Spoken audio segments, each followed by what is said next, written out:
Hello, it is 1st of July 2018 and this is episode 71 of Scavenger's Hoard, a Star Wars podcast. I'm Rachel. And I'm Kirsty. We're here to deliver a regular rundown of Star Wars news, analysis and commentary, with a focus on the sequel trilogy and the future of the saga. So, this month, Kirsty, is a very special month. I know. Can you tell me why? Because they're going to start filming episode 9. Woo! Oh my god, I was so excited. Same. And because you're in the UK right now, that potential possibility of trying to stake out filming locations is not completely abstract. It's not. So it's who a knows? possibility, but I'm amazed that we don't know anything. Yeah.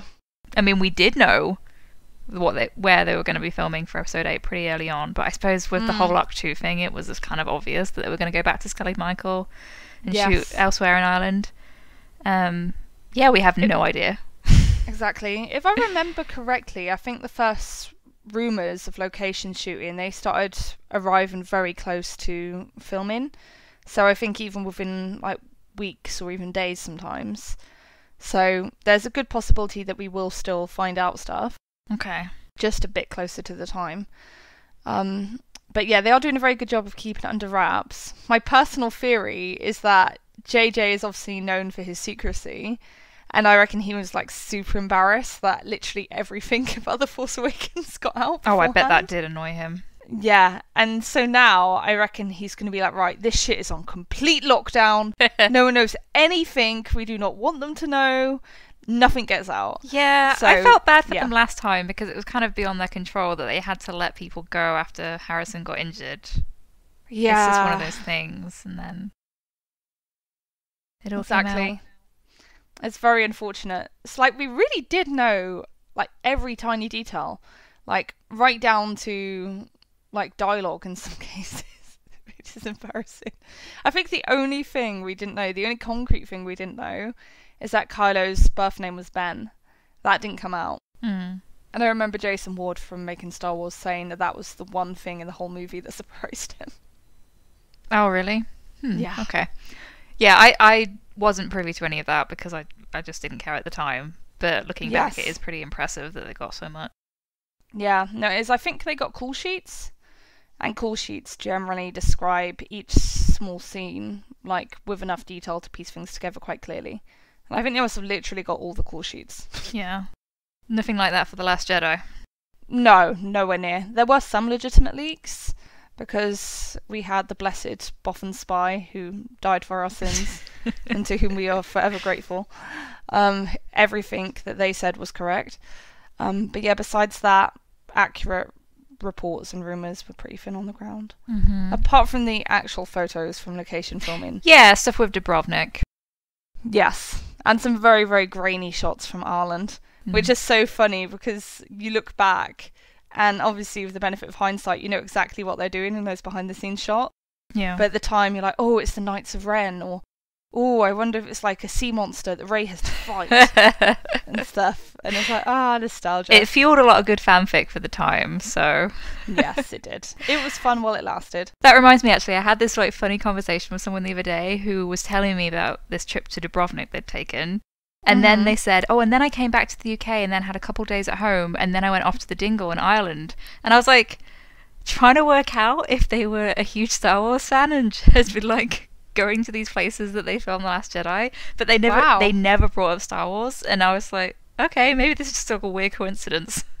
You went to those two places in quick succession. But that is pretty crazy. Wow. Like maybe they're like an accidental Star Wars fan. It's like in their futures. They're going to look back on that trip one day and be like, oh my god. Or watch the movie and be like, wait a minute. This all looks I awfully love familiar. this. Oh my goodness. That's fabulous. Right, I know that time is of the essence today, so we better get the news moving. It's actually quite a brief news section this time because, not much has happened. Like, obviously fandom is fandoming, as you'd expect. But we're going to ignore that this week because, we've already had plenty of discussions on that and there's other things we'd rather talk about, like the actual films. Right, so the first thing is that Star Wars The Last Jedi and Star Wars Rebels won 4 Saturn Awards, Would you like to announce the categories that won, Kirsty? Yeah, so Ryan got Best Screenplay. Mm-hmm. Applause. Woo! Bob Ducey got Best Editing. And Woo! Mark Hamill got Best Film Actor, which is really My exciting. boy! Yeah. And Rebels won Best TV Animated Series again. So Woo! Support. yeah, awesome. Nice. Yeah, no, that's good. I definitely approve of screenplay and actor. Like, although I know this all sounds salty and like I'm just being a fangirl, but it does astonish me that like Adam Driver has been getting nominated for none of these awards. So I do think that Mark was amazing, but I think that Adam was also pretty extraordinary. So I think so too, but they could also be saving that stuff for episode 9, because then you get the full arc. So he could get an award for episode 9, but really it's for the trilogy, if you see what I mean. Yeah. No, that makes sense. But we'll see. Hope so. I mean, it's a huge deal that Mark came back and gave such an amazing performance. Like, I was blown away by his performance as Luke. And Yes. he's still talking about how he found it difficult to adjust to what Ryan had done with the character. And I appreciate his honesty, but I think it's also testament to what he did that he like had these concerns and still gave us such an amazing performance. So Yeah. and I hope that he feels like when he wins these awards that there are people out there who appreciate it, because Yes. as we've seen, there has been some negativity surrounding Luke's depiction in the story. But yeah, seeing that from other fans and like these awards, it's like, yeah, it means a lot to people. Yeah. Yeah. No, definitely. It's nice to see it all recognised. Like, I think screenplay is a very nice award for Ryan to get as well, because I know that he's above like taking too much of the criticism to heart, but it must be like a good feeling when you get that recognition from your peers of the fact that you made this big achievement. Yeah, and I think I didn't see a full list of the winners of the night, but I know that Ryan Coogler won Best Director for Black Panther. Nice. I think things were nicely spread out so that Ryan could still get one. Yeah. No, that is very nice. Because, yeah, like, The Last Jedi definitely does feel like a super, like, auteurist film, in the sense that you really do get the feeling that it's one man's personal vision of what Star Wars should be. And, yeah, I think that's very much on display in the craft of the screenplay. Mm-hmm. Yeah, I'm interested to see if 9, like, if you're... I'm not super familiar with Chris Terrio's work, because I haven't... is it Batman, Superman? Is that... Sorry. That's the one though, right? That's the one that he wrote. Yeah, he did Batman v Superman, okay, which yeah. I have no desire to watch. The film of his I have seen is Argo. That's the one I've seen too, and that's an adapted thing from real events, so it's not... I don't know. Sorry. My brain Don't is worry. like, not functioning. Don't worry, do you want to reset and try Yeah. again when talking about Chris Terrio? Yeah, so I'm not super familiar with his work, so it will be interesting to see if when we watch 9 whether it will feel like how you say with Ryan, that it feels like this is JJ's vision. Yes. And I guess that will depend on how it fits with what he did with The Force Awakens as well. So Yeah. My personal theory as to what's going on with JJ and Chris Terrio is that JJ will largely be like dictating the beats that he wants. He probably has a story in mind that he wants to tell. Then he gets Chris to actually write all that out, like as a proper screenplay. Then it goes back to JJ so he can go over it and give it his refinements and make sure the characters sound like the characters and are doing what's natural for them, that sort of thing. Obviously, that's just a theory. I don't know how they're actually going to be working together, but that's kind of what I'd expect. I think that makes sense if JJ's getting joint credit for writing. So, I mean, yeah. I think him and Lawrence Kasdan worked pretty closely as well, so... Yeah. I think often when it's a collaborative screenplay, it does tend to go like that. So it's one person takes a pass, the other person takes a pass, and so on and so forth until they both get it right. Mm-hmm. Sorry, we're talking about episode 9 again, when that's not what we're supposed to be talking about. Right now we have a one-track mind, okay? Yeah. We really want episode 9. On the subject of episode 9, yes.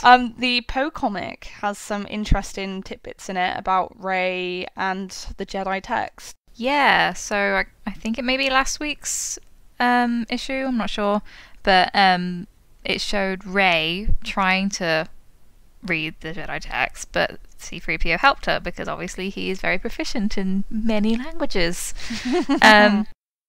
So Do you want me to read it out here, what he says? Yes, please. So he says, "Don't worry, Miss Ray. I dealt with those silly droids. They won't bother us any further. Now, where were we?" This passage here, 3PO. Ah, yes. I must say, these old Jedi texts are extremely ancient. The languages used are unusual, to say the least. Can you read it? To a degree. I wouldn't rely on this translation for diplomatic purposes. But it seems to say something like, "The Force is the light, the Force is the dark. Jedi choose the light for all it reveals." Ah. You know, I like that. Seems like a lovely place to begin. Oh. That kind of feels like the point where, like, if it were like a sitcom, that'd be the point where the theme music kicked in. Yeah, it's pretty cheesy. Yes. She also has a very cheesy expression in that panel. She does. Although it's well drawn. I do think the drawing's pretty good here. I'm sure there's tracing involved, but it works. Definitely looks like Daisy. Yes. But yeah, I thought this was interesting and worth talking about because this is like the first blow to our initial episode 9 speculation right after The Last Jedi came out. Because people who listened to our episodes back then, we were talking a lot about like whether the Jedi texts would turn up in episode 9. And it was kind of like a toss-up, right? Because things can be dropped or just not. They don't turn into a major plot point for the next movie, and that's totally fine. But we were theorizing about whether Rey would be able to read them, and obviously she can't, so she needs someone to help her. But I think having this here in the comic is a strong indication that we will not be seeing those texts again. Yeah. Like, I wouldn't say it indicates that we're never going to see them again, but I'd definitely say it means that they're not going to be like a crucial plot point. If like something within those texts is going to be really pivotal, I doubt we'd see them touched upon in this way in a comic. Yeah. I think it makes sense if we're going to have a significant time jump. Obviously, if like a year or two has passed, Rey would have found someone to help her with those books, and she would have gained some level of wisdom from them when she can go forward, and we'll see the rest of the story at that point. So, yeah, it was kind of like a thread that he could have picked up, but it also makes sense that they would be given to something like a comic where you can tell these smaller stories. Yeah. I'll tell you what, I have a theory about what that Jedi text would go on to say after saying that the Jedi choose the light for all it reveals. Oh, really? What's that? The Sith/Darksiders, whatever you want, choose the dark for all it obscures. Ooh. I do think that would work though, you know, so it makes sense. Yeah. Because I guess that a lot of the Darksiders, they're trying to like run from something or suppress something. Yeah, I mean, that kind of reminds me of some of the stuff that's in the Revenge of the Sith novelization when it's talking about the darkness and how the shadow can be comforting and you kind of trick yourself into obscuring the truth, right? So that you don't have to face things that you'd rather not. Yeah, it's like a nice warm duvet. The dark side duvet. The dark side duvet, yeah. Like, do Americans use the word duvet? Is that a concept in America? I think they'd say comforter. Oh, okay. Yeah, dark side comforter. I prefer dark side duvet, though. I like alliteration. We should totally patent that. Right, then the next story is that Mark Hamill has some new comments on Luke's arc in The Last Jedi. Could you read this out, please, Kirsty? Yep. This is from IGN. He says, "There's just such a huge gap between Return of the Jedi and Force Awakens. I had to really contemplate that. I said, hey, how did I go from being the most optimistic, positive character to this cranky, suicidal man who wants people to get off his island? It's tragic. I'm not a method actor, but one of the techniques a method actor will use is to try and use real-life experiences to relate to whatever fictional scenario he's involved in. The only thing I could think of, given the screenplay that I read, was that I was of the Beatles generation. All you need is love, peace and love. I thought at the time, when I was a teenager, by the time we get in power, there will be no more war, there will be no more racial discrimination, and pot will be legal. So I'm one for three. When you think about it, my generation's a failure. The world is unquestionably worse now than it was then." Yeah, no, I really like these comments from Mark. And I really like how he found a way of relating to Luke's situation, because I can definitely see how it would be difficult to make that mental leap, because I think with Luke it's especially an issue because there's no like materials telling us what happened to Luke really between Return of the Jedi and The Force Awakens. Obviously you get like mentions and allusions to things, and I know there's that book by Ken Liu, But the book, for example, that's all legends, because the book is called Legends of Luke Skywalker, so you're not sure about what is actually real in that book, and it doesn't really tell you anything substantial about what he's got up to and what informed his growth as a person.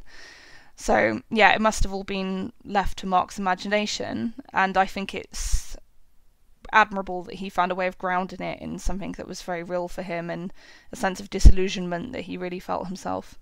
Yeah, I really appreciate that he continues to give this so much thought. This, I think, is a really interesting interpretation, and I feel like it has something to say about, like he says, the world that we're in right now, that hey, you can vanquish fascism and evil will still rise again over time. It's not like you have this one and done thing, because you don't always get that fairy tale ending. And yeah, it's the hero returning with the boon, right? Coming back to the real world. That's what we see in The Last Jedi, that he has to return. Yes. I think it's really powerful. Yeah, same. And I think it absolutely came through in his performance, because I think the reason why a lot of people are so upset by Luke in The Last Jedi is precisely because Mark did such a good job. Because Mark really sold that Luke was just destroyed, basically, by what had happened. And yeah, was basically suicidal. Yeah. And that is going to be very traumatic for some people to deal with. But yeah, I think it's traumatic precisely because it's real, which is testament to the strength of his performance. I think it really resonates with a lot of people who have profound regrets in life and have been tempted, and sometimes maybe have run away from the things that they've done and not been able to face the people they love because of those things. And yeah, you can look into these stories and kind of project onto them whatever issues you have personally, right? So it's never going to be a one for one thing. That's not the point. But that's what we do with myth, right? We identify with these characters and it's larger than life, but there's something there that speaks to us all. Yeah. It's a criticism I see of The Last Jedi a lot, is that it just feels too real. It's too real, it's too emotionally raw, it's too upsetting, and that people want these films to be escapism. They don't want to be confronted by the darkest parts of themselves, their regrets, their torments, their nightmares, and they feel like The Last Jedi is kind of forcing them to confront those aspects of themselves, which it does, and that's uncomfortable for people, but I still think that's worthwhile, although I understand that it's just too much for some people and that's not what they want. Yeah, it all depends on your perspective, I think, and maybe if you're not able to look at it, you have to be ready for it, right? You have to be open to what it might be telling you and apply it to whatever parts of your life you feel comfortable with. But I mean, at the end of Return of the Jedi, things are so picture perfect that they kind of had to destroy that if they were going to tell another story. Yeah. I guess it's hard for us sometimes because we're definitely not middle-aged men who've had a whole lifetime of experiences to look back on and regret. Not to say we can't relate to Luke in any way, but we're in a very different position in our lives from some other people. And I think that maybe if you are from that OT generation, it might be particularly hard to accept sometimes. Maybe. I don't want to psychoanalyze a bunch of strangers, but I was speaking to my dad last night about it, and I just think that it depends if you can be open to it, if you can look at it and say, hey, there are parts here that kind of remind me of my own life in some ways, and then it's good to see what Luke ultimately is able to do. Yeah. It is inspiring. Yeah, no, you're right. And I don't want to give the impression it's all traumatic and horrible and depressing with Luke, because obviously it does bring it around to a positive, peaceful resolution for that character. So it's not nihilistic by any means. I think he just has a tough road to go along. Mm-hmm. Right. I think we've beaten that horse. So. Can you tell that the news is pretty thin this week? Yeah, no, you can. No, I do appreciate every time Mark says things like this, because I love that he is still thinking about it. That he's still looking at his performance and the world around him, and maybe even talking to fans and picking up on these ideas from people who've said, hey, this is why it meant something to me. Yeah, sure. Very cool. Yeah, no, he's clearly very engaged, in all ways, not just with Star Wars but with the world. which I very much appreciate. Mm-hmm. Right, then the last thing, which is kind of news but not really, is that there is a new Shakespearean adaptation of The Last Jedi coming out called Jedi the Last by Ian Doescher. You made it sound fancy in French. Ian Doescher.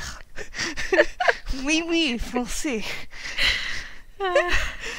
So we're recording really early in the morning for us. And I'm jet lagged, sorry. Yeah, so be prepared for giggles. Right, so we're obviously not going to go into full spoilers, and it's difficult to spoil something like this because it is just the story of The Last Jedi rendered in Shakespearean verse. But for your listening pleasure, we did want to read out a small excerpt just as a little teaser to whet the appetite. Right, so this is the hut scene, and I will begin. Alone have I been ever. Nay, thou art not alone. Nor then art thou. 'Tis not too late for thou to turn towards good. My hand I do extend to thee in peace. As I do mine, in the hope of partnership. They reach their hands toward each other. I feel the touch and see a future bright, wherein the man doth deeds which presage good. I feel the touch and see a future sight, wherein the woman worketh by my side. Anyway, that basically so extra. We just wanted to talk about it because there's a lot of good stuff. Not just this scene, but obviously all of our greatest hits, our faves, and you can probably guess what they are. There's a lot of cute things. There's this bit, the shirtless scene, where she turns around and it's Kylo Ren's sans doublet. She said, "How shall I speak to this deserted man and hope to focus on the conversation?" Indeed. So real. So very real. But then in the Shakespearean one, apparently she asks him to put it on, and he does. Yes, I saw that. Shakespearean Kylo is a gentleman. Yeah. No, exactly. He listens to his lady. It's very good. So it's Actual little Kylo AU. could learn from that.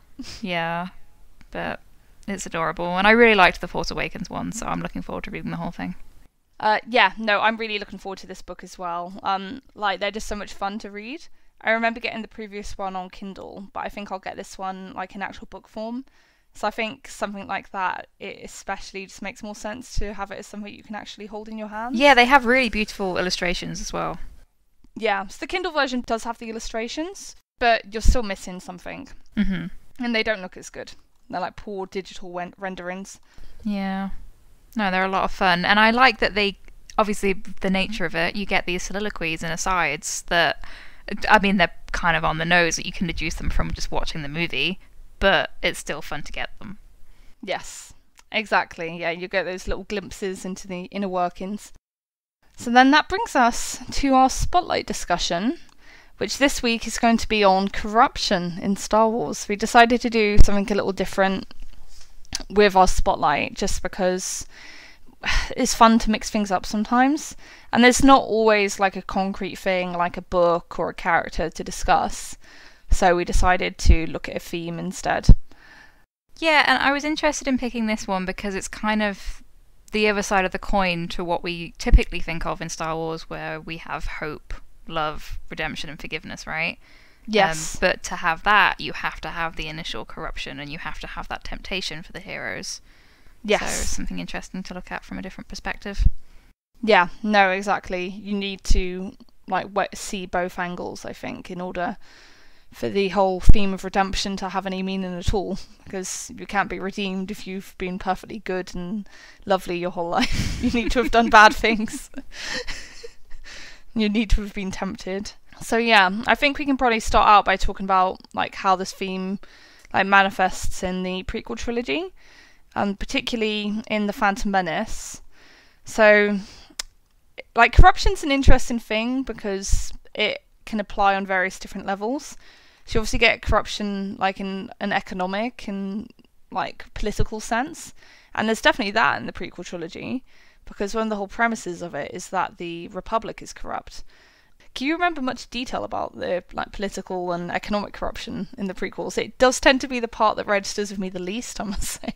I can follow it as I'm watching them, but I'm not someone who gets super into that side of the story. because one of the things I really appreciate about the prequels is that George did show that story, like you say, where Anakin was kind of this tragic figure at the center of something that was so much bigger, and Palpatine had been crafting this plan for a long time, right? And he was just a part of it. Yes. So, and Anakin's struggle, the fear that he has of losing the things that he loves and then falling into this terrible way of thinking and perceiving the world and thinking that the things he does are justified because of that. It's a microcosm within that universe, right? It's there's something even bigger going on around him that obviously he plays a part in, but it all forms this really horrible, tragic backdrop. Yeah. The prequels bum me out, man. Yeah, no, it's pretty heavy stuff. I guess that's actually a good point. So I think that the corruption that's evident in the government and the economy, I think that's kind of like at the macro level. So that's about Lucas trying to get us to understand like the much wider circumstances of what's going on. But the real focus is on the corruption that's happening on the personal level. So with Anakin, ever since he's this little child, basically, because when we first meet Anakin, he's just this like young boy living with his mum, and he seems like quite a bright, happy and cheerful child, to be honest. Like, he clearly loves his mother, he likes being with her. He obviously dreams of not being a slave and like getting freedom for himself and his mother. But like, he loves his mother and it doesn't seem like his existence is too bad.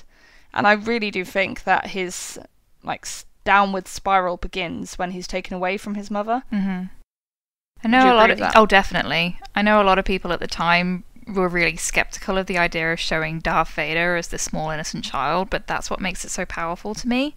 That George really wanted to emphasize that this was a child who had so much hope, so much love to give, cared so much about the people around him, and wanted to go out and do amazing things.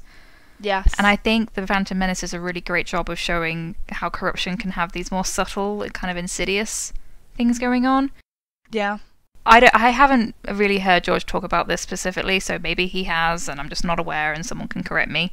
But I'm not sure how intentional it is when we have Qui-Gon discussing how he's not there to free slaves. And it's kind of this commentary on what the Jedi really are for, and you get that later with Obi-Wan Kenobi and everything as like a general. But that, to me, is a form of evil. It's that apathy, right? That you can see the suffering and kind of look away. Yeah. So I think the Jedi have this like policy of non-interference for a long time. So they're like out there to like maintain like the word of the law, but where that law doesn't apply, they're just not going to do anything. So it's very like bureaucratic in a way. It's like, oh, we don't have permission to do this, so therefore we will do nothing. Yeah, I think it's interesting to contrast that perspective with what we get in the sequel trilogy, especially with The Last Jedi, that Ryan's saying quite clearly through characters like DJ that apathy, you can kid yourself that you're not participating in it by not getting involved, but you actually are because you're siding with the oppressor. Yeah. And that's what they're doing. They're siding with people like Palpatine. So yeah, no, that's true. And I think that like apathy like creates an environment that breeds corruption, essentially, because when a lot of people just don't care, the people who are corrupt and who do seek to do things for their own selfish reasons or evil ends, like Palpatine, and like people in our real world, to be honest, they like suddenly have free reign because they can go unchecked because no one's really paying attention. Yeah, it's hard not to think about how things would have gone differently if they had freed me as well. Because then Anakin, I mean, obviously it has to happen that way because that's the story that's being told, but then you think, like, would it have changed this level of attachment and grief that Anakin experienced? Like, even after he left his mother, he couldn't stop thinking about her, he had visions of her, he had to go and save her, and then that led to the awful things that he was doing. Yeah. And that then affects how attached he gets with Padme. Yeah. No, exactly. He latches onto her, really, the moment he sees her. And, like, obviously it's like a sexual romantic love, but there's an absolutely legitimate read of that situation where she is also, like, this surrogate mother figure to him. Especially because of the age difference at that point, yeah. Yeah, exactly. She's that maternal influence that he lost, like, in a very, like, unnatural way. Because isn't Anakin only 9 years old in The Phantom Menace? Yeah, and she's 14, but she seems so much older in ways because she has so much responsibility. Yeah, no, exactly. And when you see them side by side, it is almost looking at like a young adult with a child. You don't register them both as children. And then they have that separation, and I know I'm kind of going on to talking about Attack of the Clones here, but that's like the separation from his mother, and then they come back together, and he's thought about her every day since, right? He's thought about her every day for the past 10 years. And it's just such an intense fixation. Yeah. Some would say it's creepy. I know that's like the popular thing. I love Anakin and Padme, but I think that there are things that George was trying to say about how Anakin wasn't able to lead this healthy, balanced life. Yeah. It's sad. No, it is very sad. And yeah, like I think that the way Padme is treated, like in the movies, like not in terms of like the text, in terms of how other characters interact with her, in terms of how she was treated by Lucas even, like is this like kind of strange thing, because Lucas in general had this weird way of approaching sexuality, and while Anakin and Padme is very much shown to be like this big sweeping romance, like it's not really shown to be a great thing, to be honest. Like, you know from the beginning that it's going to be doomed, because you know that Anakin is going to become Vader, and I'm kind of always torn in terms of, like, are you really, really meant to be rooting for this? Or are you meant to be looking at it as like, oh, this is a really bad idea. It's going to go badly, badly wrong. Like, how do you feel about that? I think you're supposed to be rooting for it so that your heart breaks with them. At least that's always been my reading, but it probably also depends on all sorts of things, like how old you were when you first watched it, and whether you were so attached to the original trilogy and you were really truly thinking about the fact that this boy becomes Vader. Because I was almost watching the prequels on their own terms. I knew that eventually he became Vader, obviously. It wasn't like the Revenge of the Sith was a shock. Yeah, I know what you mean, that it's like this obviously tragic romance, and it has this whole star-crossed, we're not supposed to be together, everything's gonna screw up because of it. But I care so much about Padme as well, and she deserved happiness. So I wanted things to work out. Yeah, no, I totally get it. I think in terms of the like corruption thing, they very much position like Padme as like the Eve figure, kind of like in a way. Like there's that scene by the fireplace, for example, when they're in the palace. Oh, we shouldn't. Yes, exactly, that golden dialogue. I mean, it is, because like the Jedi is supposed to be, I mean, I don't know if they're like technically celibate, but it's like you're not supposed to have attachments, right? So you're not supposed to be in like a long-term relationship. You can maybe have sex with people, but don't get emotionally attached. Go around having lots of one-night stands. Right. Obviously at that point Anakin is like, I can't breathe. Like, I am into you, and it's not going to go away, so what the hell do you propose we do?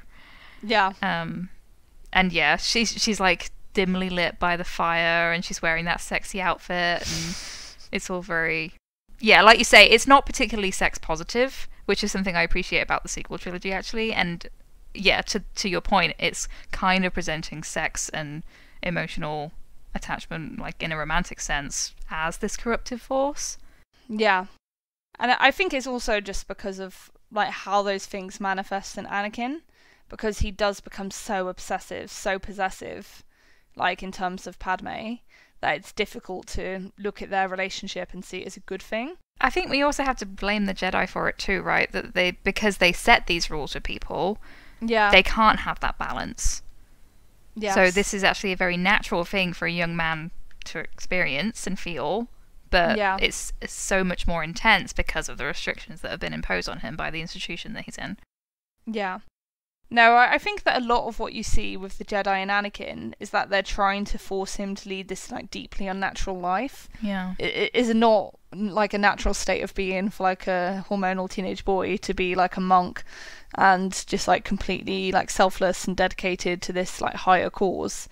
You know, you are like a mess of like impulses and needs and desires, And for the Jedi, it seems like there's absolutely no understanding of that or empathy towards that. Well, the fact that they're like, oh, yeah, that's a good idea. We should send him to look after Padme by themselves. These two young, attractive, single people. Wonder what could happen.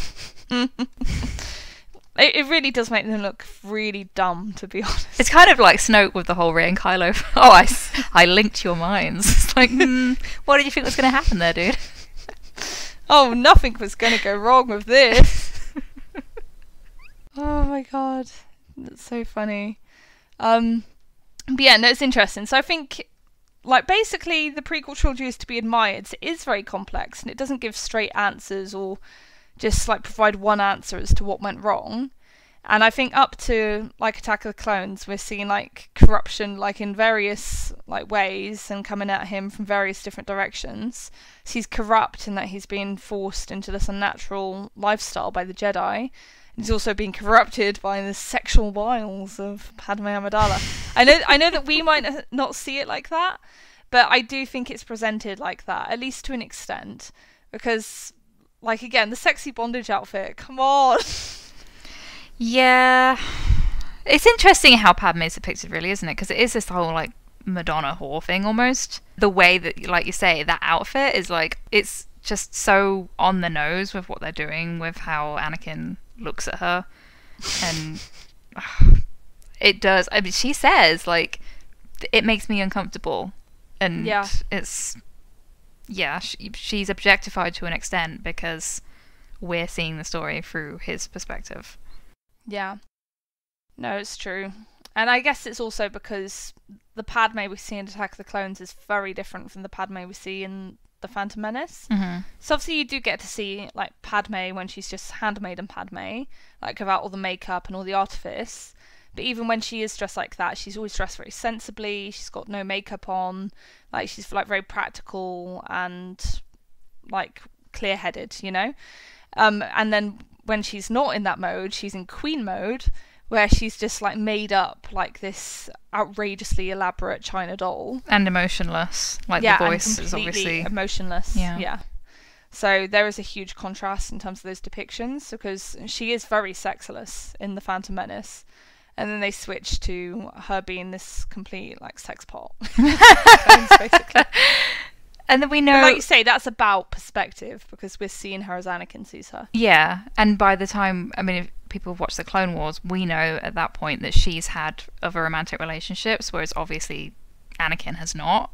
So yes. There's also this notion of her being not only older, but more experienced than him too. Yes. And I think in Attack of the Clones, it's also important to say that that's the first time where we really see the evil manifest in Anakin, because obviously he, like, has that vision of his mother suffering and in pain, so he goes to Tatooine, and that's obviously when he finds her, like, dying and then dead, and he, like, goes postal on the Sand People, basically, and just massacres a whole bunch of them. So I think it's very interesting, because those first two films, they do very clearly follow, like, a gradient in terms of seeing that decline for Anakin. Mm-hmm. Because, yeah, we see how much he loves his mother, we see that separation from his mother, and then we see how that completely destroys him when he realizes what's happened to her. And, like, that's the first, like, time he truly gives into his darkness, I think. Yeah. I can't escape the creepy unease of the fact that Palpatine has been watching him this entire time. Yeah. Like, at the end of Phantom Menace, when he says that to him, I'm like, ugh, full body shiver. It's hard to get away from the gross connotations of him basically grooming this boy. Yeah. Like, do you know if that's ever been, like, touched upon in canon? Like, in any of the Clone Wars or anything? Like, what sort of relationship Anakin and Palpatine had between the Phantom Menace and Attack of the Clones? I think he became a pretty close confidant. Right. That pretty clearly becomes, like, the central relationship in Revenge of the Sith, right? So by that point, it's like, you're supposed to infer that that's been building for years now. Yeah. No, which makes sense. And I think that does bring us over to Revenge of the Sith. And that's obviously completely a story about, like, a fall, like, and about someone becoming completely corrupt. And yeah, it's so interesting because, again, like, the whole prequel trilogy, it's building and building and building these, like, layers of like factors that contribute to Anakin's ultimate decline. And yeah, like I think that early scene where Anakin's reunited with Padme and he finds out she's pregnant, that's almost like the inciting incident in that movie for his fall, because from there, like, he just goes into this spiral, I think. Yeah, it has this horrible inevitability about it, right? It's true tragedy in that you know it has to go this certain way. So, to an extent, you could maybe say that it feels anticlimactic because you know it only has to go one way, but that, I think, lends it this greater tragedy.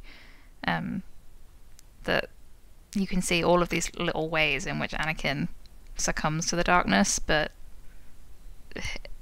just refuses to acknowledge that that's what he's doing. Yeah. So I do think there's a lot to admire in how Lucas handles it, to be honest. It would have been easy to just say that it was because he loved his wife and didn't want her to die, that's why he fell. But it's not as simple as that. Yeah. Like, there's also, like, the fact that he resented the Jedi over separating him from his mother. There's the fact that he was frustrated because he felt he wasn't getting recognition for his achievements, and, like, he wasn't being allowed a role in decision making. And then, of course, there's also Palpatine, who is very much, like, masterminding things and making sure all the right circumstances are there for his plan to come into place. And, like, Anakin is a crucial chess piece for Palpatine. Like, in so much of, like, Palpatine's movements across the prequel trilogy, you realise in Revenge of the Sith, are all about manoeuvring Anakin, so he's perfectly positioned to fall and be vulnerable to him.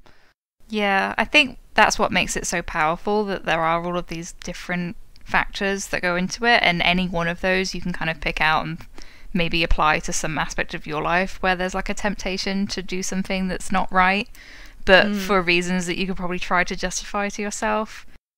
You know, who hasn't screwed over a coworker to try and get to the top? Like, that kind of thing where, like, there's always something that you can think, oh, I was too attached to this person, so made a mistake and it led down this path.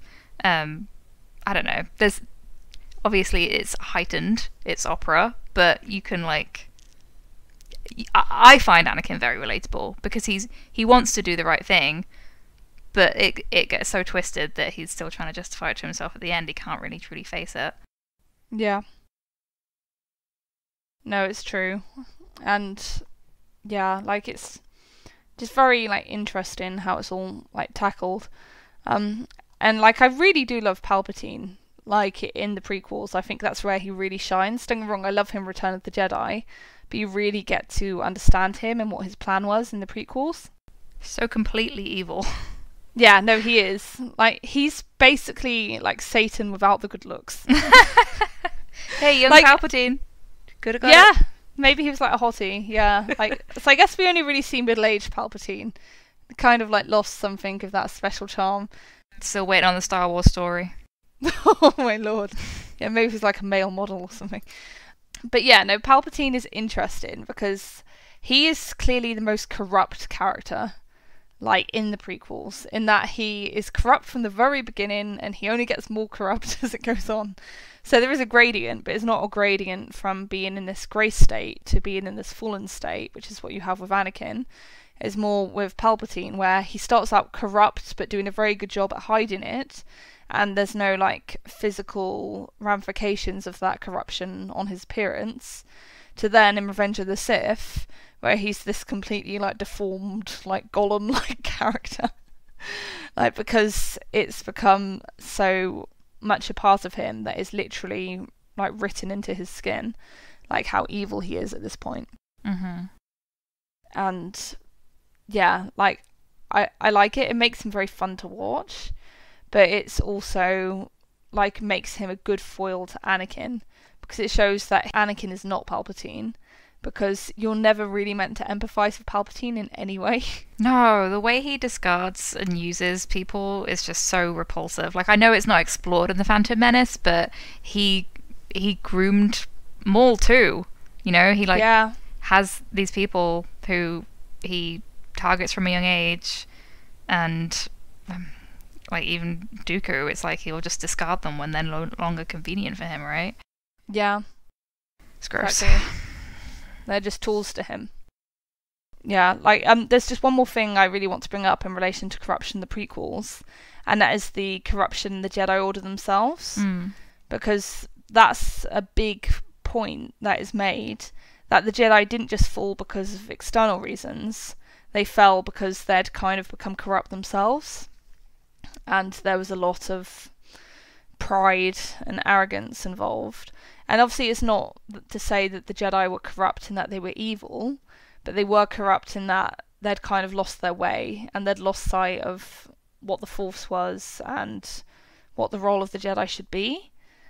And yeah, I just find that idea really interesting. And like, obviously this is a huge extrapolation, but I can't help but wonder if a part of Rey's purpose in Episode 9 will be to actually try and rediscover, well, what were the Jedi like in ancient times? What should a Jedi be? What should characterize a Jedi? Obviously, I know we had that conversation about the books maybe not being too relevant, but I think that if they are relevant, it would literally just be as like a jumping off point. Like there wouldn't be like a half-hour like sequence where we see like the books being decoded. Yeah, it's quite cool because like the prequels basically recontextualize what you understand Yoda and Obi-Wan to be in the original trilogy, in my opinion anyway. Because you see that more as like their redemption through Luke as well, right? And Vader's too, obviously. But it's all tied together. It's like the mistakes of that generation had to be addressed by this young, optimistic, talented man. And then we see that cycle again in the sequel trilogy. So, yeah, I mean, in some ways you can look at Qui-Gon and think that he's meant to be the ideal Jedi because he kind of doesn't necessarily just obey rules because they're the rules, right? He thinks for himself and trusts the Force. Yes. So it's my periodic reminder to please read the Revenge of the Sith novelization. Sorry to keep banging this drum, but it's so good. It has some really amazing passages that talk about the darkness, and I thought they were relevant to this discussion. So here's one. It says, "The dark is generous and it is patient. It is the dark that seeds cruelty into justice, that drips contempt into compassion, that poisons love with grains of doubt. The dark can be patient because the slightest drop of rain will cause those seeds to sprout. The rain will come and the seeds will sprout, for the dark is the soil in which they grow, and it is the clouds above them, and it waits behind the star that gives them light. The dark's patience is infinite. Eventually, even stars burn out." It's so beautiful. Yeah, and horrible. Yeah. That it is this like steady drip, that it can just be there and people wouldn't even necessarily notice until it's too late. And I feel like that is so applicable to real life too, with the state of politics. Yeah, no, I think this is a really extraordinary passage, and it also reminds me of like another key thing that happens in the prequels, which is that it's not so much that Anakin's love for Padme is destructive, so his love is so like intense that the moment like anything causes him to doubt it or like become afraid that he might lose it, that he just completely like goes crazy, like, and he like loses all his like focus and he becomes completely unreasonable, because obviously he becomes paranoid that Padme and Obi-Wan are having an affair and that there's some kind of like romantic liaison going on with them behind his back. Yeah, that's even clearer in the book, right? Yeah, no, it's really stressed in Revenge of the Sith. It becomes very, very key. It's kind of there in the movie as well, because obviously Anakin is very angry at Obi-Wan, like when they encounter each other on Mustafar, and that rage like makes more sense when you think of it in the context of like sexual jealousy. But yeah, like it's really driven home as a through line in the novel, and yeah, again, it just adds to the tragedy because it's not even that love itself is corrupting, although I do think that's part of it because of Lucas's funny way of depicting romance. It's just as much about like love itself being corrupted, and love doesn't last. Yeah, and it resonates because we've all had those moments of insecurity and doubt, right? Yeah. Everyone can have something that like starts as this innocuous thought or concern about something, and then it develops into an obsession, and it can cause you to hurt other people. Yeah, it's very relatable. Yeah, and it comes up a lot of Anakin. Yeah, no, and it's such an amazing piece of work, that novel. Like, and as a depiction of the temptations of the dark side and how it can corrupt a person and like draw them away from what was originally like everything that mattered to them, is extremely effective. Mm-hmm. Got another part here, and it's obviously right at the end when he wakes up in the suit as Vader.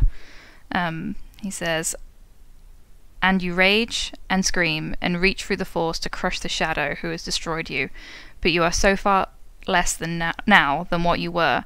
You are more than half machine. You are like a painter gone blind, a composer gone deaf. You can remember where the power was, but the power you can touch is only a memory. And so with all your world-destroying fury, it is only droids around you that implode, and equipment, and the table on which you were strapped shatters, and in the end, you cannot touch the shadow. In the end, you don't even want to.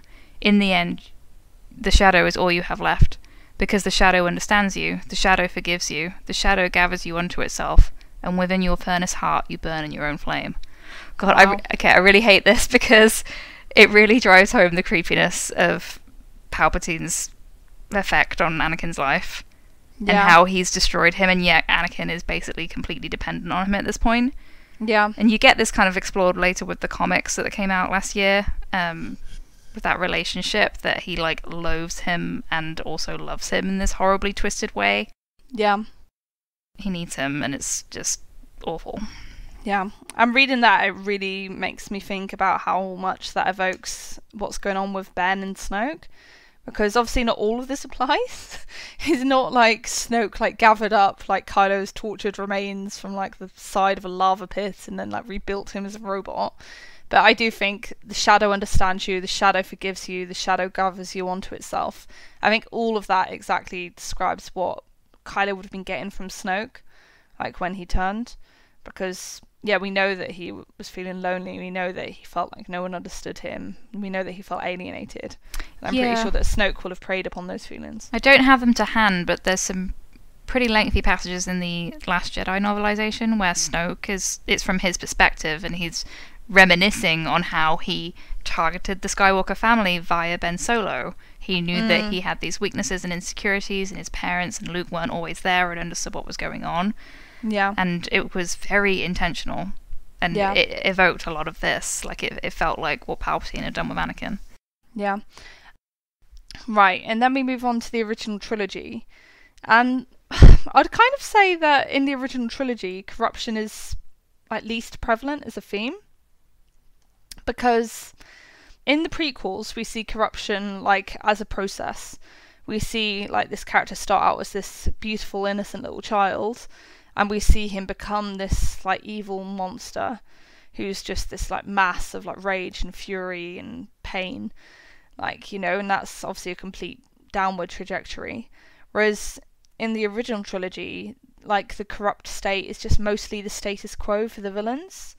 There's like this very clear delineation between the bad guys, who are very clearly corrupt. They're like either like a monstrous looking robot man like Vader, or they're like a monstrous looking man like Palpatine. There's like no ambiguity in it, basically. And then all the heroes are all young and good looking and healthy, you know, so yeah, it's like we see the after effects of that corruption from Anakin through Luke's eyes, right? Especially as Vader becomes humanized to him, as he understands that he is his father and what happened with the Jedi. And you get the classic corruption as temptation for Luke in his own hero's journey. But yeah, it's obviously not the same way, because it's the reverse of that journey for Anakin. Yeah. He's ascendant. Exactly. And there's no like indication that Luke is really tempted by Vader's offer to join him. Like, he's very resolute in denying that. He's most tempted when Vader basically implies that he's going to target Leia next, right? So again, it kind of plays into that idea of, oh, you can succumb to the darkness out of this sense of loyalty and attachment to others. Because that's when Luke gets to the point where he could probably kill Vader. Yeah, exactly. And it's interesting because he kind of gives in to the dark side even as he is trying to like resist and fight back against the dark side. Yeah. And the irony is that you don't win the dark side by fighting against it, not like that, because then you're given into your rage and your passionate emotions. And Luke ultimately wins by throwing aside his weapon and like refusing to like engage in that way. And saving what he loves. Exactly. Thank you, Rose Tico. Yeah, I mean, I think obviously the bulk of the OT and like Luke and Vader's relationship is to kind of stress that while Vader fell, he can come back too. There is always that opportunity. And like by the end of Return of the Jedi, he doesn't really have anything to live for in terms of, like, he dies because there's nothing left for him. And I think George Lucas has said his sins were too great for him to like go on living, but it was still worth him making that choice and still recognizing and accepting the love that his son had for him. Yeah. No, you're right. And I think that the contrast between the fates of Palpatine and the fates of Vader, they show that corruption like doesn't necessarily mean like there's only one future lying ahead for you. There's still like that possibility of making a good choice. Like I think it perhaps depends on how far that corruption has gone, because we never even saw the vaguest like glimmer of like hope for Palpatine. There is no interest in like fostering sympathy there. But obviously there is a lot of effort put into like giving Vader humanity and making us like feel like empathy for him, at least through his relationship with Luke. Yeah, I think it's love for Luke and love for himself that returns as well, like deciding that he was worth that he was worthy of being good again. Yeah, exactly. He kind of like gets in touch with that part of himself once more, which is pretty powerful. Right, then I think, let's see, did you write anything on the original trilogy in your section? Yours is mostly about the sequel trilogy and the prequels, isn't it? Yeah, I didn't have a ton to say, but I'm also conscious of like maybe glossing over it too much. I don't know if there's like a term more we can elaborate on. I really don't think it's a big like aspect of it, to be honest. Yeah, like you say, it's the default state that we're coming into it with, like the Empire is corrupt. Yeah, exactly. So it's a thing to be defeated and overcome, and that's what happens. So there's not much more to it than that. So yeah, I would say that corruption, like as a theme, returns much, much more to the fore with the sequel trilogy. It kind of takes a nap while the original trilogy is going on. And yeah, then it becomes way more prevalent in the sequels. And I think it does really interesting things of it, because when The Force Awakens starts, like it does almost look like you're just getting a redo of the status quo from the original trilogy, because obviously you have this kind of like new kind of imperial organization in the First Order. You have the new Palpatine equivalent in Snoke, and you have the new Vader equivalent in Kylo Ren. And so you think that you're looking at all the same like power structures, dynamics, and like character archetypes. But then I'd say that like everything changes the moment that Kylo takes that mask off, and you suddenly see that the face of this like villain, this like supposedly corrupt character, is actually like pure looking, like handsome looking. You know, like it is not the face that you would expect to be underlying that mask. Because in the previous Star Wars movies, like that fall, that corrupt state, that is always like aligned with some sort of physical deformity. So you're either like elderly, like Dooku or Palpatine, or like a bunch of other random elderly dudes that I'm sure I'm forgetting the names of. You are like more machine than man, like Vader, or you are horrendously deformed, like Palpatine, because of the Force lightning incident. And yeah, it's something new to see this face of the dark side, of this face of corruption, as something that's so attractive and appealing, and also something quite innocent. Like I think it absolutely like changes things, and it raises interesting questions. Like, what do you think about that moment? You gotta love those problematic fairy tale tropes where beauty is goodness. Yes, I think it's like that you're coming into the prequel story at the point where Anakin becomes Vader, right? Like it's like watching what would happen right after Revenge of the Sith had he not fall into the lava pit, or if he just met Padme at that moment, right? Yeah. So it's really intriguing because it's a new twist on this story. And you think you know where you stand. Like you say, it sets it up so that it's like, oh, he's just like Vader, wants to be Vader. But he's not. It's at a very different time in his life. And the fall has already happened, but the audience doesn't know what happened.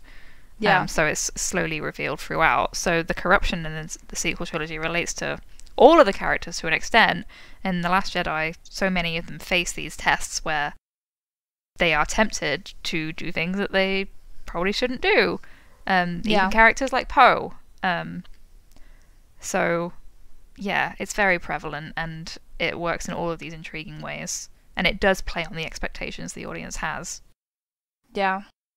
And it's interesting, like, age-wise as well, because, like, Kylo is obviously older than Anakin was when he fell, and as we've observed, Kylo has already fallen, but he's also much, much younger than Vader was in the original trilogy, and he certainly comes across as much younger. Like, you find people saying he's absurdly young, much younger than he was intended to be, because he was coded to be, like, almost adolescent, kind of. Yeah, it's interesting because he's, what is he, like 10 years older than Rey?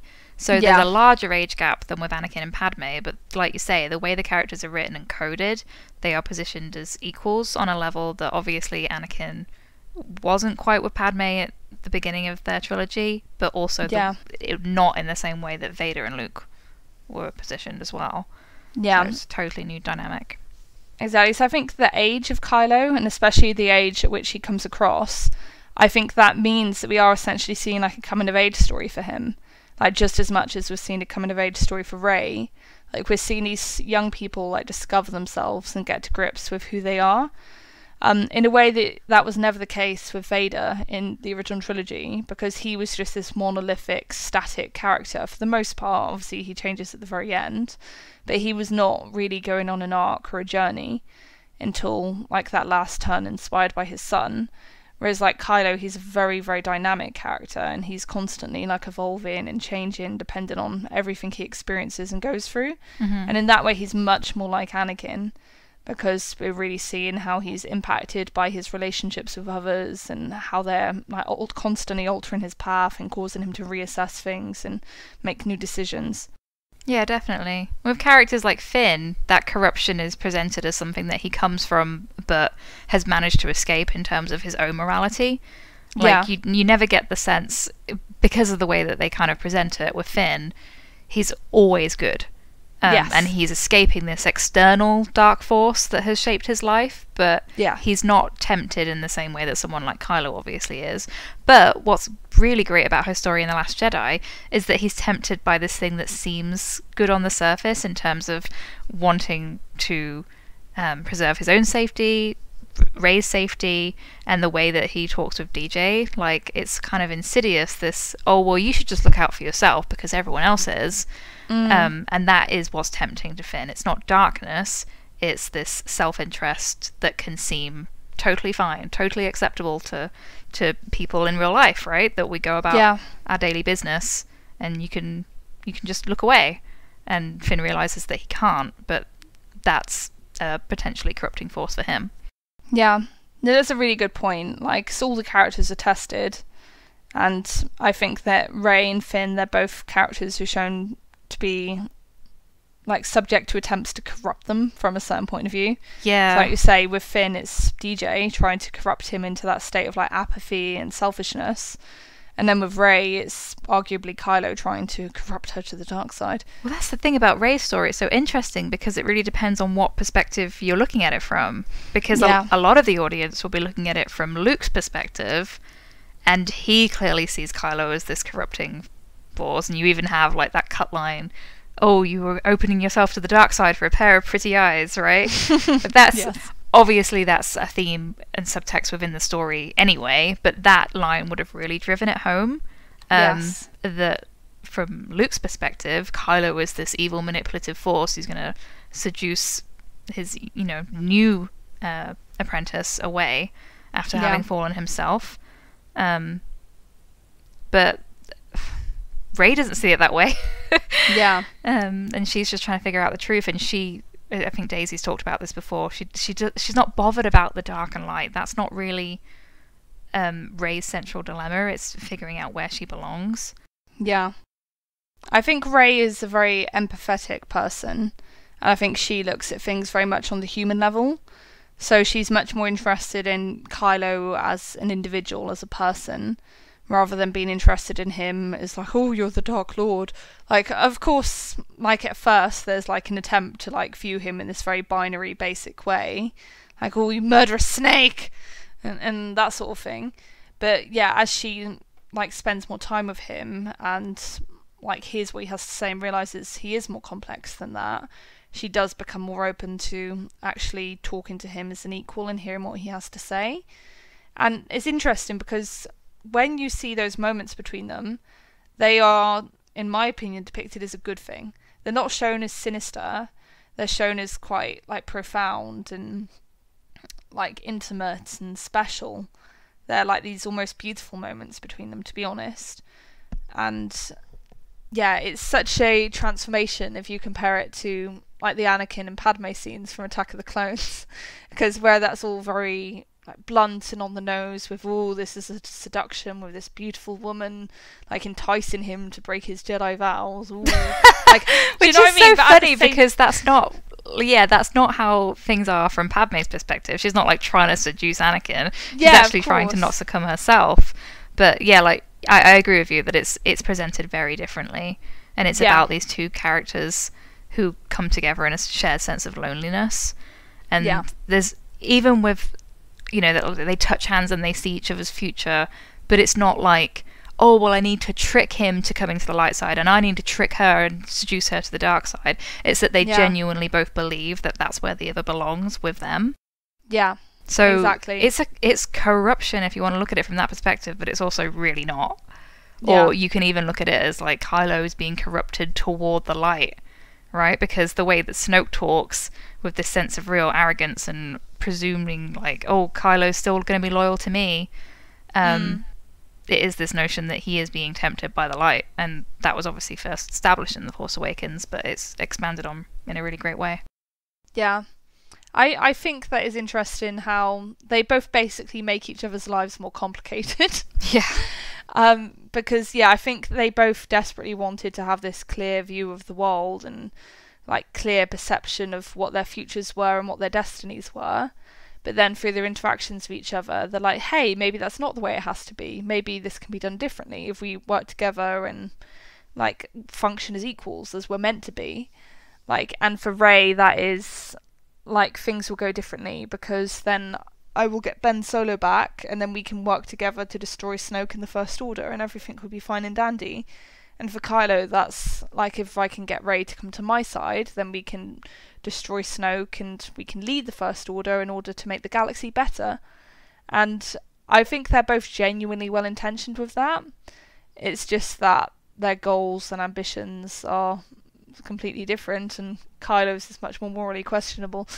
Yeah, it doesn't work out. Yeah, I mean, that's like the role of the Animus in the heroine's journey, right? So this idea of Kylo corrupting Rey, it's actually just about them both influencing each other's development and challenging their perceptions. So, going back to Valerie Frankel, we talk about the heroine journey, obviously, when she's talking about like the marriage to the Animus with Rey and Kylo meeting in The Force Awakens, the emphasis is on how they're shapeshifters in each other's journey and they're the other half. So there's like this contrasting idea of them being opposites with different desires and emotions that don't necessarily fit together, but you can get a taste of the fact that they could, so that you root for the resolution of that conflict over time, right? So they give us that throne room scene and then they snatch it away. So that's what you know the end goal to be, that they should be working side by side and combined with the visions that they had too. Yeah. So it's so good because it really is presented as this thing that, like, if you look at that teaser poster, you can see Luke and Kylo presented as these giant, almost godlike figures in Rey's story, and it's the devil and the angel, except it's not that simple. Yeah, exactly.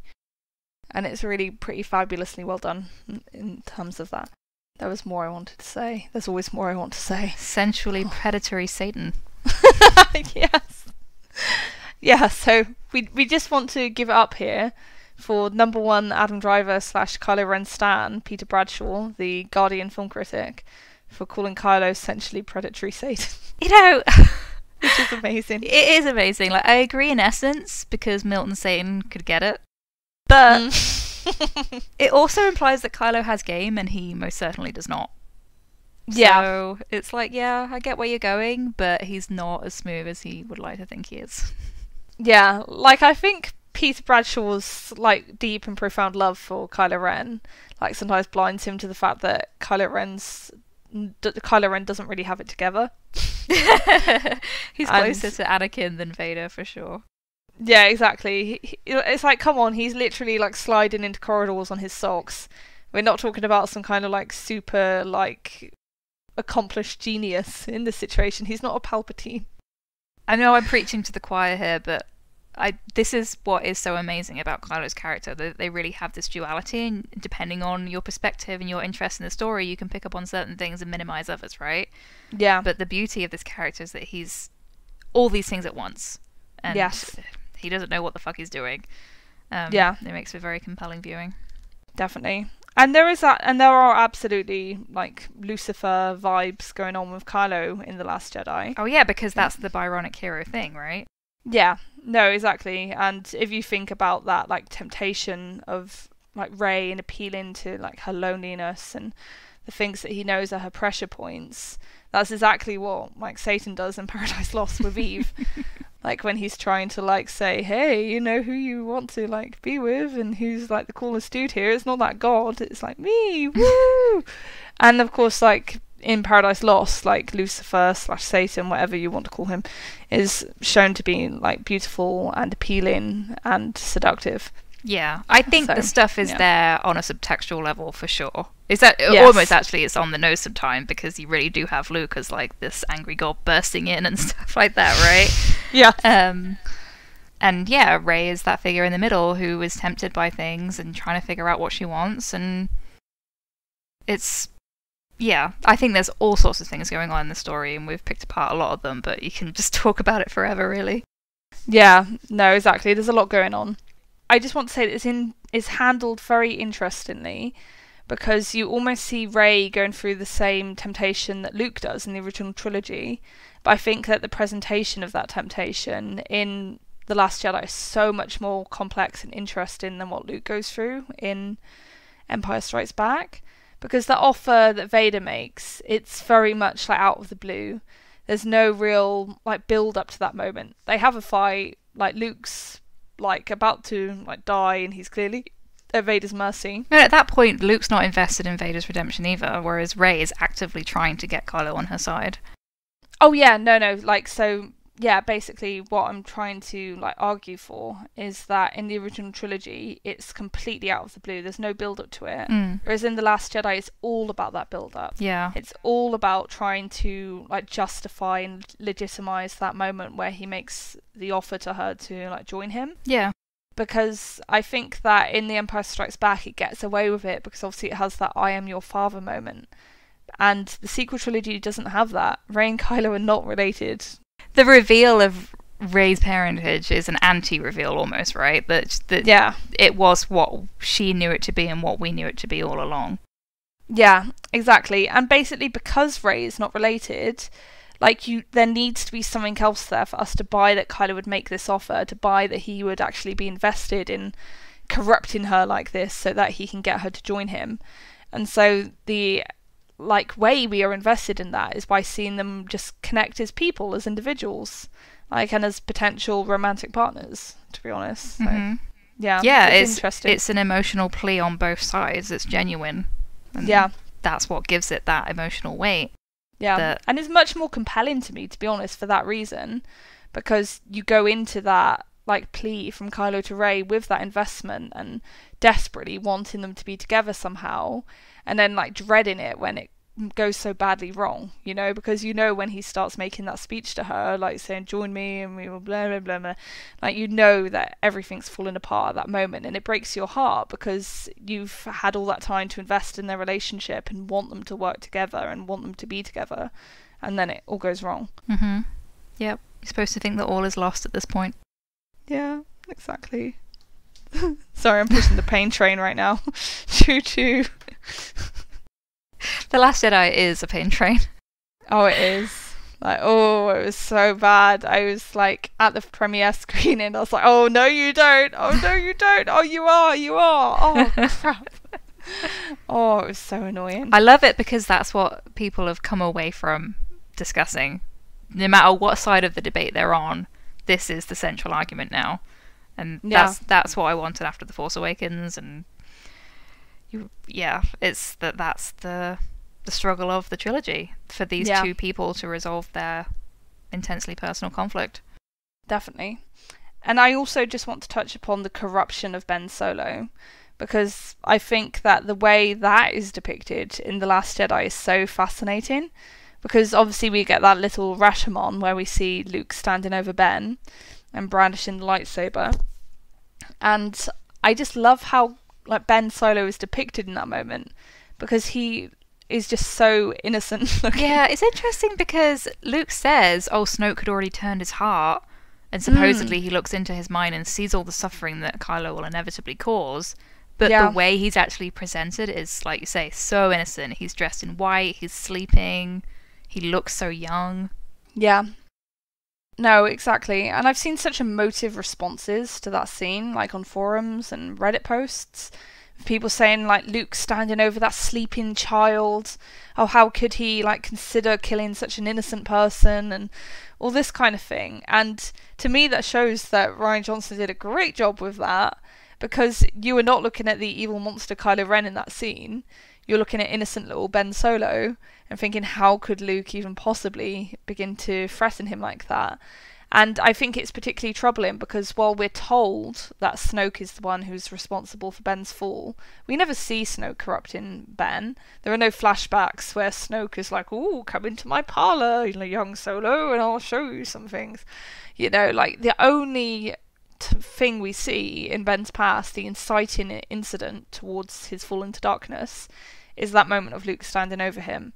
And I think that almost positions it like Luke is the one who's responsible for corrupting his nephew, and that's especially hard for people to deal with. So it's one thing telling people that Snoke did it, and it's another thing actually presenting it as, well, Luke had a big part to play as well, to be honest. Yeah, I think it's down to what they choose to show us, right? So that logically, and he says that Snoke's already turned his heart, but what we see is Luke's part in it, and the implication there is that it was this like self-fulfilling prophecy where Luke is corrupted by the fear that he has, which I love the parallel there with Anakin, to be honest.